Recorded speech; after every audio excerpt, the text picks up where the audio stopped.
আসসালামু আলাইকুম। Welcome to my Facebook page and YouTube channel. আশা করছি আপনারা সবাই ভালো আছেন।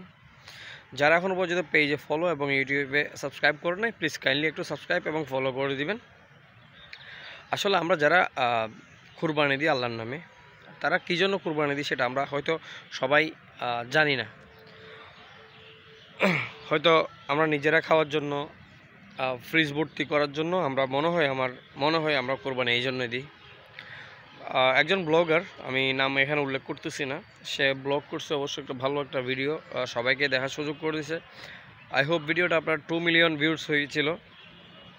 একটা মুরব্বী 80 বছর বৃদ্ধ, সে মাংসের জন্য গেছে তার এলাকা থেকে অনেক দূরে।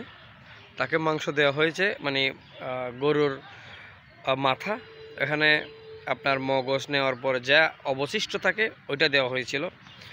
আর এই টাইপসের দুইটা জিনিস দেওয়া হয়েছে তাকে। তার 10 কেজি ওজনের ব্যাগ ছিল, দুইটাতেই আপনার হাড় ছিল, বাট মাংস বলতে কিছু ছিল না। আসলে আপনারা যারা এই জিনিসগুলো দিছেন, আর আমার ভিডিও যদি আপনাদের কাছে যেয়ে থাকে, আমি আপনাদেরকে একটা অ্যানাউন্সমেন্ট দিচ্ছি। আল্লাহর ওয়াস্তে আপনারা যে কোনো সময় আপনারা গরু জবাই করতে হবে, মানে ঈদুল আজহা আসলে যে আপনাদের গরু জবাই করতে হবে না। আপনারা আপনাদের বিবেককে একটু জিজ্ঞেস করিয়েন, এই বৃদ্ধ লোকটাকে আপনারা যে জিনিসটা দিছেন ওখানে খাবার মতো কি আছে, ওখানে খাবার মতো কিছু ছিল? মানে আমাদের বিবেকটা কখনো জাগ্রত হবে না। বর্তমান সময়ে আমাদের বিবেকটা কিন্তু আপনার প্রতিনিয়ত এবং ব্যাকডাউন যাচ্ছে, যারা পিছনের দিকে যাচ্ছে।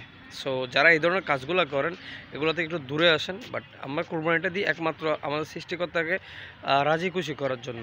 আল্লাহু আকবার বলে আমরা যখন কুরবানি দিই, আল্লাহর নামে হয়ে যাই। সবাই ভিডিওটা যদি ভালো লাগে প্লিজ একটু শেয়ার করে দিবেন। ধন্যবাদ।